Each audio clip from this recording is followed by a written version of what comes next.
Apple is an interesting company. Some people love every little thing that they do, and some people just plain hate them. But when a normal, average, everyday person looks at Apple, we see the other things, the good and the bad. Today we'll look at two big problems with Apple: batteries and keyboards, and why they're so important.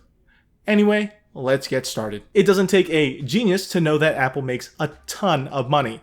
I mean, you really don't have to be some hardcore stock dude, just Google it. They make great products that people love, although they do have some minor flaws, like every product does. They generally have a pretty aesthetic and perform nicely. They try to make new technologies more user-friendly, and in doing so, they do sometimes fumble. Let's get started with this machine.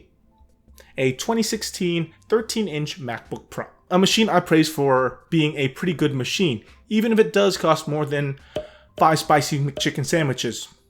I did the math. What I'm basically saying is this machine is expensive. For a company that's so focused on their craft and building good quality machines, they do make mistakes. This machine, while mine personally has no issues, has issues, especially for other people. The two biggest issues with the machine is the battery issue that only applies to the 2016 MacBook Pro, and the butterfly keyboard issue that applies to all Macs with butterfly keyboards. So let's go over the issues real quick.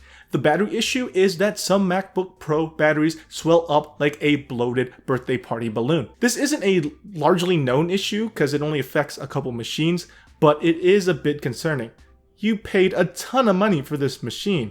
It would suck if it just broke. The other issue, the butterfly keyboard, is widespread. Basically, what happens is the keyboard stops working properly. Either you press the keys and they just won't register, or when you click a key and it just displays the keystroke twice, but you only pressed it once. I had this issue. Every time I pressed the V button, I typed like a stuttering vampire. It wasn't permanent in my case, but for others, they had to get it fixed with a fee. No wonder they're called butterfly key switches, because they're frail. Now, it may sound like I'm complaining about the issues, but that's not the point. What I'm really getting at is the fact that Apple's just not very vocal about the issues that their machines are having. For example, when a car manufacturer finds a defect in a car that you bought from them, they send in a recall through the mail. Apple? They don't tell you anything. I was lucky to just be surfing some Apple-related sites to find out about these issues.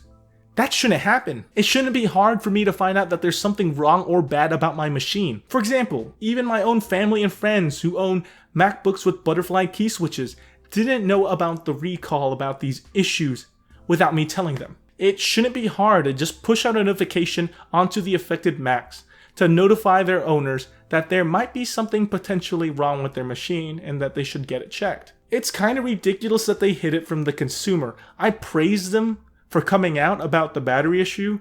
That's great and all, but as for the butterfly keyboard issue, they had to have a lawsuit before they did anything about it. So as you can see, this video wasn't about bashing or hating on Apple, but it's to tell them that they need to be a little more open and receptive to their customers. It's disappointing that Apple can sell products that are priced as much as new cars and can't give critical information to users to help them with their product and maintain its longevity. Longevity. They need to treat their devices more like a car, a machine that can be fixed, not a custom one-of-a-kind woodworked chair. This MacBook is not. It's a laptop. It's mass-produced. Okay. Don't get me wrong. I still really like this machine. It's just, it makes it a little bit harder to recommend considering how uncommunicative Apple can be sometimes. I think it's an area they can really improve on, and that's my biggest gripe with them. Anyway, guys, what do you think? Was I a little too harsh? A little too lenient? Leave that in the comment section below. If you enjoyed this video, give it a thumbs up, and well, don't forget to subscribe. I'll see you guys next time.